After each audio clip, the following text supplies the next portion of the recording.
Good day, collective. How are y'all doing? I'm doing well. How many of you have gotten to a point in your life where you are really wondering what in the delulu is going on in the world?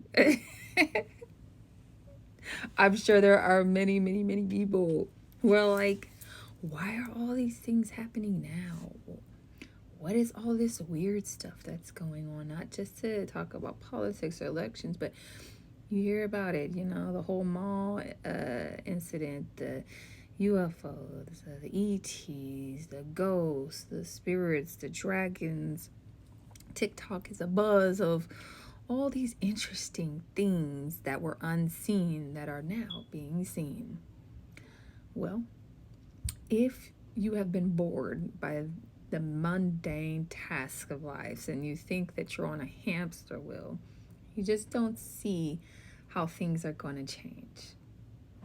I'm here to tell you things are going to change. But I will say that our story in this storyline, this timeline, is going to be freaking awesome. Today's word is, are y'all ready to stop pretending like you don't see the unseen showing itself? All praise to the Most High God. Love to the Mother. You know, ever since I was a little girl, I have been able to see, feel, hear more than most people, I would say. And I have not been open about it. I don't go around like telling everybody, hey, you know what I see, you know what I feel, you know what I hear. It's been a very, very, very secretive subject that I only talk about with the people closest to me because most people just, I don't think up until most recently, could really handle and process the things that I have experienced. They probably think I'm Delulu. And weird, right? And honestly, for most of my life, I just didn't even want the heat of it. I just wanted to be known as the intellect, the lawyer, the mom. But the reality is, I am very intuitive as well.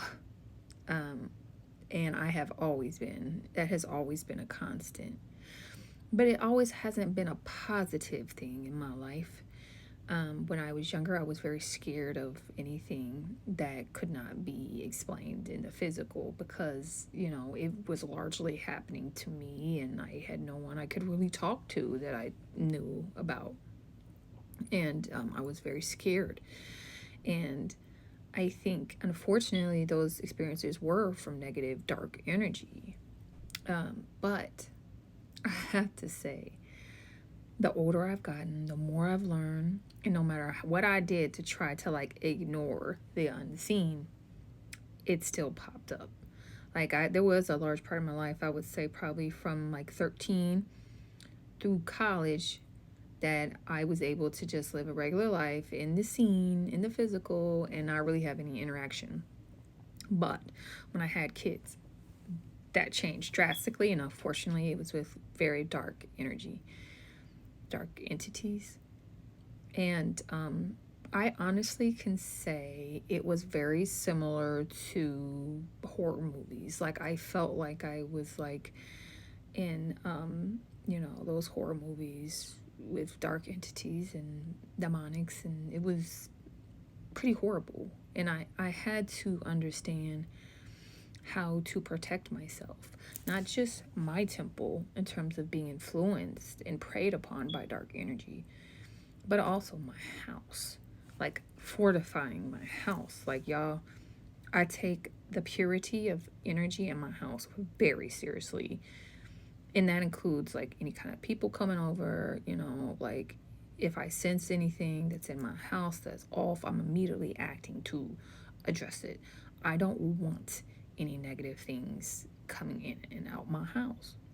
See, the way that energy works and the way that this world works, and y'all, and like I'm telling you, the more I learn about God and the more clarity I get, the more like in awe of God I become. Like, I know y'all watch, Marvel. I know, you've heard of the multiverse. Like, that's real, y'all. Like, for real, real. It's real, real.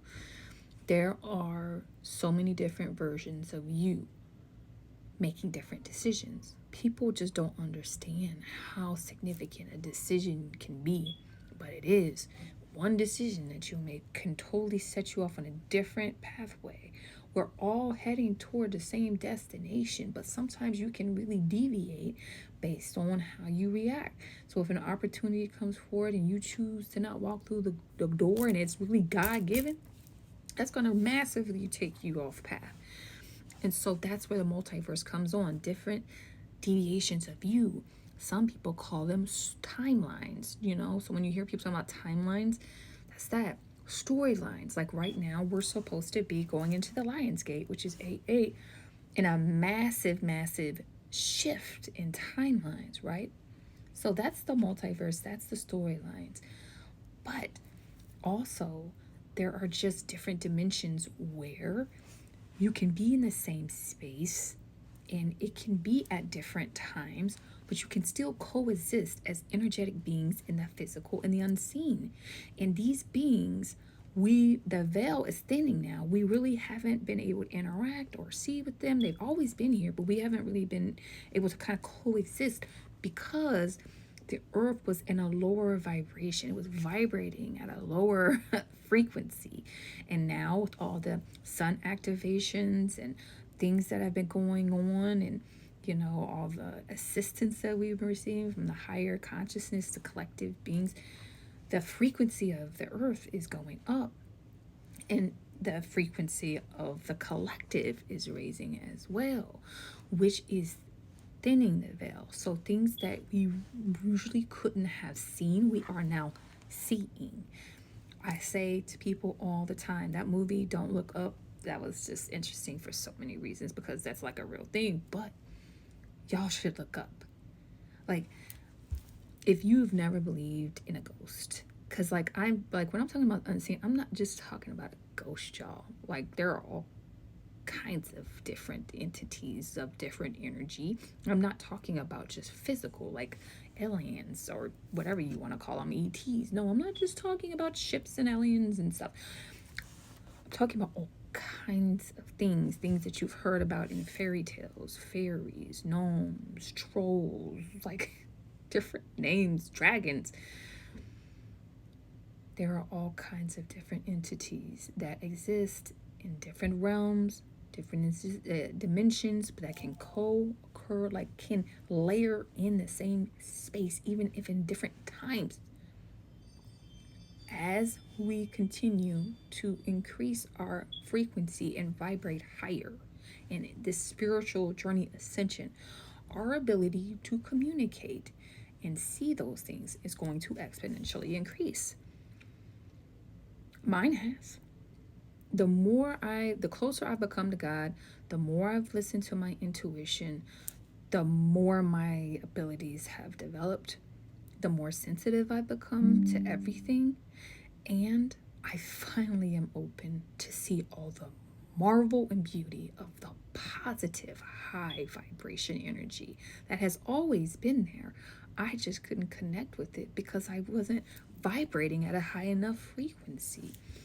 Angels, ancestors, guides. I can't tell you how comforting it is to know that even though in the physical sometimes I am challenged in support, I got a whole squad of guides and ancestors and allies and angels ready to squad up for me. It's not just me, it's us. And I'm not saying go seek out these things. Please don't do it. Don't get no candles, don't get no books, don't do nothing like that. I'm saying if you happen to see, feel, encounter something, you feel like you're choking, it feels off, your intuition is telling you, I'm saying just be aware that there might be different types of energy in the room with you. And there's more to come on this subject, on this spiritual school sessions, where I can share with you how to deal with those type of things. But I will tell you the Lord's Prayer, if you are encountering a negative energy, is always going to work for you. That's facts.